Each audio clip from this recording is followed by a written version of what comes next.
Nous avons quitté Anoumabo le cœur lourd.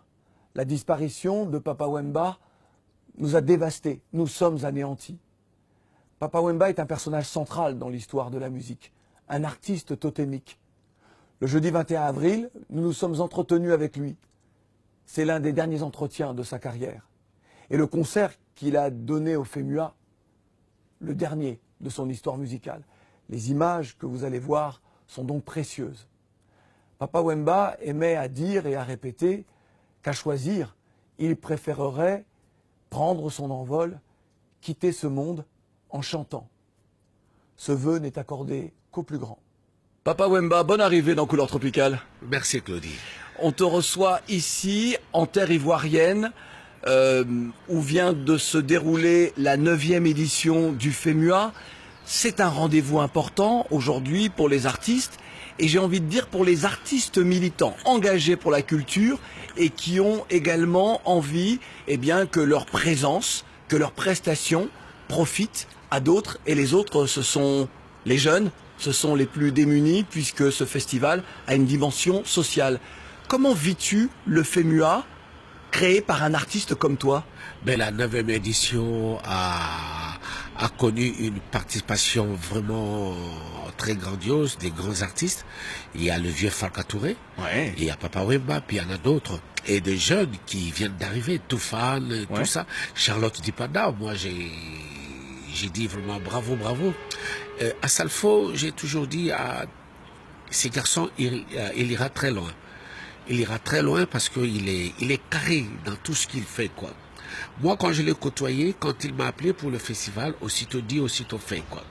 Je suis arrivé, il m'a amené dans un bon restaurant à Paris. Ouais. Nous avons déjeuné ensemble et il m'a parlé du festival et il m'a parlé de pourquoi je devais être là, quoi, comme parrain de la 9e édition. Alors, je n'ai pas du tout hésité, quoi. Donc, bravo, monsieur le commissaire. Ouais. Bravo à toi, à Salfo. Est-ce que tu prends la mesure de ce que tu représentes, parce que lui est d'une génération suivante, musicalement parlant? Est-ce que tu te rends compte de l'importance que tu as, du statut qui est le tien, du pouvoir qui est le tien, et de l'importance de tes chansons et de ta présence dans le monde musical? Ou est-ce que tu es toujours cet artiste de la fin des années 60 qui débute? Bon, je suis comme qui dirait un artiste qui est toujours dans le tunnel, qui n'a pas encore vu le bout du tunnel, parce que je me dis que voilà, mon métier me donne l'occasion de m'exprimer sur n'importe quelle scène. Même avec n'importe qui, moi je m'exprimerai, quoi. Et bon, vu aussi ma longévité dans cette carrière, j'ai de l'expérience à apporter, à amener chez les jeunes. Et nous profitons aussi de cette douceur de la jeunesse, aussi pour nous faire revenir sur la scène, quoi. Et moi, je suis en train de mettre un concept qui va s'appeler de génération en génération. Donc, qui va regrouper tout le monde. Mais bon, on croise encore les doigts, on ne sait pas quand est-ce que ça verra le jour. C'est-à-dire, là pour le coup, on va en savoir un petit peu plus, de génération en génération, c'est-à-dire que des artistes vont conjuguer leurs talents, mais encore, j'ai le sentiment qu'il y a bien plus que cela derrière ce projet. Bon, je crois qu'il faut se taire tout d'abord. Je n'ai pas envie de mettre la charrue avant le bœuf. Commencer à parler de ça tant que je n'ai pas encore vraiment tout mis en place. Le moment viendra, le moment opportun, je reviendrai. T'inquiète. Alors, moi, je voudrais revenir sur l'importance que tu as dans le monde musical, et pas seulement. On dit de toi que tu es une des personnes les plus importantes d'Afrique, et tu es quelqu'un qui est resté un artiste et qui, contrairement à d'autres, n'est pas allé sur les terrains politiques. Lorsque l'on appartient à un pays comme la RDC, ou qui est en bouillonnement permanent, hein, parce que c'est un pays qui est encore en construction, est-ce que parfois on n'a pas envie de s'impliquer un petit peu plus dans la vie citoyenne, pour ne pas dire politique? Ça sera difficile pour un gars comme moi de me voir vêtir le costume d'un homme politique, bien que je sois citoyen de ces pays-là, qui a un devoir d'aller voter, d'aller aux urnes et de faire tout ce qu'un citoyen peut faire dans son pays, quoi. Mais je dis la politique aux politiciens. Moi, je me limite à ce que je sais faire. Je n'ai pas envie de me mélanger aujourd'hui pour que demain, ma famille reste de faim. Je crois que tu comprends. Je pense que nos auditeurs ont bien compris. Alors, parlons politique culturelle. Ça me va. Alors, ça me va, quoi. Ouais. Ça me va. Politico-culturel, ça me va, quoi. Si un jour mon pays, ou alors l'Afrique, va me désigner comme étant, je sais pas, un ambassadeur ou comment, sur le plan culturel, en tout cas, je vais brandir mon drapeau très haut, je vais sortir de là la tête haute et le torse bombé. alors, tu es un pilier, pour ne pas dire un pilier central sur lequel est posée une tente. Donc, tu peux faire beaucoup de choses pour celles et ceux qui sont à l'intérieur. C'est vrai que les talents au Congo sont légion. C'est vraiment un des cœurs de la musique en Afrique et dans le monde même en général.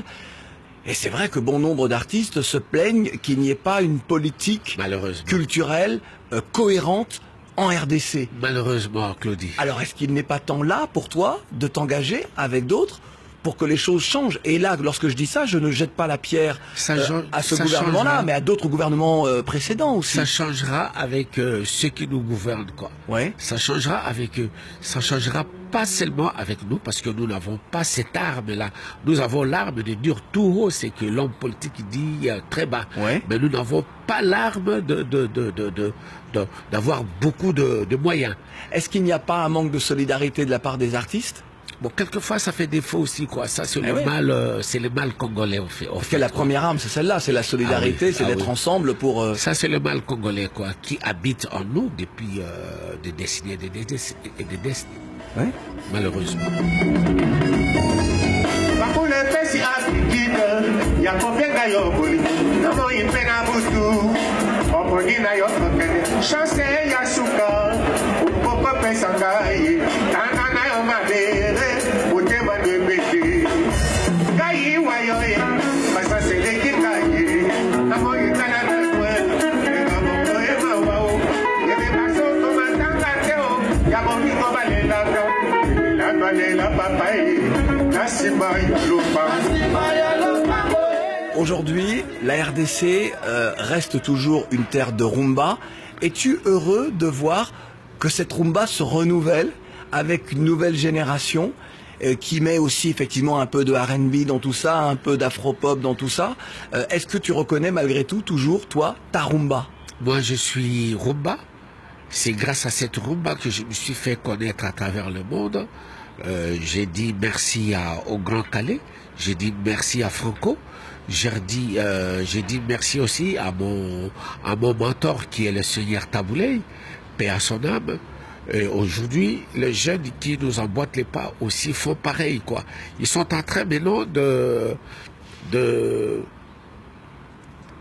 mener très loin cette rumba-là, Ouais. cette rumba-là, quoi. Donc, avec ces mélanges des R&B et tout ça qu'on sent, donc, parce que le monde, il est le monde qu'il est aujourd'hui, la technologie grimpe d'une façon incroyable, et nous devons faire avec, et nous devons aller aussi avec, quoi. Donc, faut pas être là à la queue, il faut être devant le peloton. J'ai eu très peur, même si en te connaissant ton parcours, mais que tu nous dises « Ah, mais notre rumba est en train d'être dénaturée ». J'ai eu peur que tu me dises ça. Et Avant, pourtant, j'avais eu cette impression-là, mais par après, je me suis dit, faut pas tenir la queue, quoi. Il faut être devant le peloton. Je me répète. mais oui, parce que c'est ce que tu as été à une époque. Lorsque Oui. tu as parlé du Grand Calais, Joseph Kabasele, tu as parlé de Franco, de Taboulé. Chaque période a son Exactement. truc, quoi. Chaque période a son truc. Parce que tu l'as Aujourd'hui- modernisé, toi aussi, Ouais, cette ouais, rumba. aujourd'hui, nous vivons un monde qui a des milliers de kilomètres, mais vous êtes connectés. Ouais. Or, hier, c'était impossible. Et aujourd'hui, donc c'est bien d'entendre un Papa Wemba qui reconnaît toute cette nouvelle génération.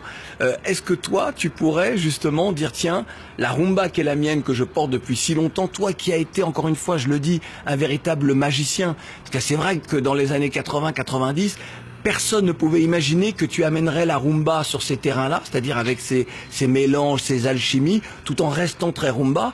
Est-ce que toi, aujourd'hui, tu serais prêt à dire, tiens, moi je vais collaborer avec les plus jeunes parmi les plus jeunes et faire aussi de génération en génération, faire quelque chose très à la mode? Je vais te surprendre, Ouais. Claudie, je vais te surprendre. Il y a quelques semaines en arrière, je suis entré au studio, j'ai fait un feat avec un de jeunes qui monte alors incroyable. Ouais. C'est le jeune Diamond. D'accord. Donc on a fait une rumba R&B quoi. Ouais. Lui chante à Swahili et moi je chante à Lingala. Voilà, ça c'est le scoop quoi. Papa Wemba, ta discographie est importante. Certains artistes aujourd'hui disent, je ferai moins d'albums, je continuerai à faire beaucoup de scènes et à faire vivre les chansons qui ont fait danser plusieurs générations. Es-tu toi dans cette dynamique ou est-ce que tu, comme tu le disais, moi je suis toujours dans le tunnel et je vais continuer à faire ma vie d'artiste comme... Moi, je vais continuer de faire ma vie d'artiste. Tout à l'heure, il y a quelqu'un qui me posait la question, parce qu'on est venu, on a été manger au restaurant d'Assalfo. Hein. Ouais. Il me dit non, Assalfo est en train de préparer sa retraite. J'ai dit, moi, Papa Wemba, N-O-N. Ouais. Jamais je ne parlerai de la retraite. À moins que le bon Dieu lui-même me dise, bon voilà, ta voix n'y est plus. Ouais. Là, je serai mis au garage. Ouais. Mais là, la retraite, pour moi, n'existera pas du tout. Quoi. Tant que je serai toujours un homme debout, et tant que j'aurai toujours ma belle voix, donc je serai toujours sur scène.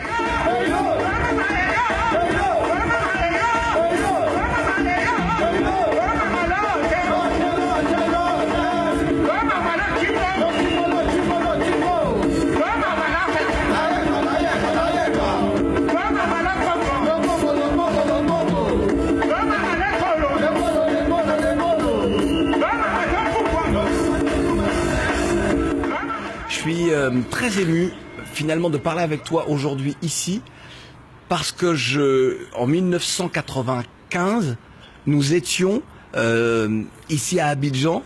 C'est l'époque de Show Me the Way, énorme succès. Et je me souviens l'engouement qu'il y avait autour de toi. Tout le monde voulait toucher, être au plus proche de Papa Wemba. Moi, j'avais cette chance d'être là dans ton sillage, dans ton sillon, à tes côtés. Et je vois qu'aujourd'hui, rien n'a changé 21 ans après. Et ça, c'est peut-être la plus belle des victoires. Parce que 21 ans après, ce ne sont pas les mêmes qui te suivent, mais il y a toujours la même passion d'être aux côtés de Papa Wemba. J'ai la grâce de Dieu. Dieu m'aime beaucoup. Il met toujours sa main sur moi. Et j'ai aussi l'envie d'aller tout le temps de l'avant, quoi. Et je suis quelqu'un qui partage aussi sa passion avec tout le monde, quoi. Moi, il n'y a pas de limite chez moi, quoi. Il n'y a pas de limite chez moi. Il n'y a pas de vrais parents chez moi.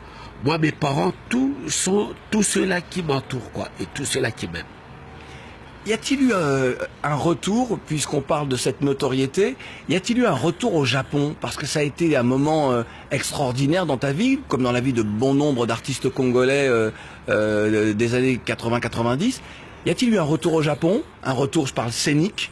Ou est-ce que tout ça c'était avant? Bon, tout ça c'était un peu avant. 10 ans plus tard, je n'ai plus remis encore le pied au Japon, mais je sais que quand il y aura un tube, Ouais. j'y partirai. C'est un pays dans lequel tu as vécu de bons moments, tu as de bons souvenirs? Ah oui, au pays du soleil levant, j'ai vécu beaucoup de bons moments. Mon premier voyage, j'avais dit que je n'irais pas tout seul. J'ai amené ma tendre épouse avec un de nos enfants. C'était mon tout premier long voyage, quoi. 13 heures de vol, il fallait le faire. Ouais. Ah ouais, en tout cas, moi j'ai quelques photos, quelques images de toi là-bas qui me reviennent à l'esprit. Merci d'avoir évoqué ta famille.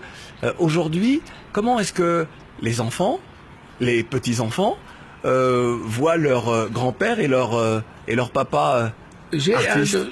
un de mes petits-enfants qui aujourd'hui fait l'honneur et le bonheur de son grand-père, qui vit en Belgique, qui a participé à un grand concours. Elle est sortie malheureusement la deuxième de ce concours-là. Bon, mais parmi les enfants, il y a aucun qui chante. ils aiment bien ce que je fais, mais ils n'écoutent pas ma musique à la maison. Je ne sais pas pourquoi. Ouais. Mais bon, on est là, en bon père de famille, et les enfants sont toujours là aussi. Ça blesse que les enfants n'écoutent pas, parce que peut-être parce qu'ils n'ont pas le même rapport. Hein. Les musiques pour eux de leur papa, elles sont là, elles sont à la maison, elles ont bercé leur vie. En fait, c'est maman qui a instauré cette discipline-là à la maison. Ouais. Moi, mes enfants ne connaissent pas mes chansons.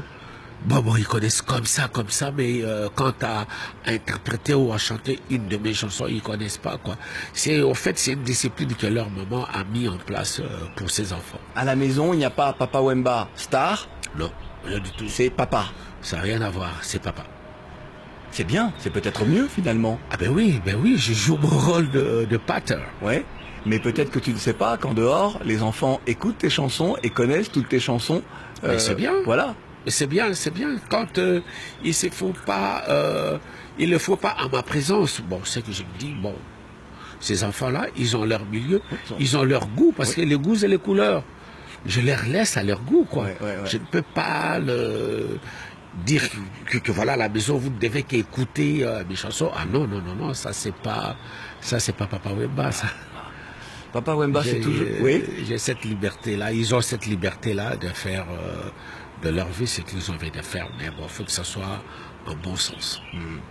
Dans le bon sens, quoi. Merci d'avoir parlé de la famille. Je sais que c'est pas quelque chose que tu aimes faire spontanément, parler de la famille, comme tu nous l'as très bien expliqué, et c'est ta femme qui a instauré ça.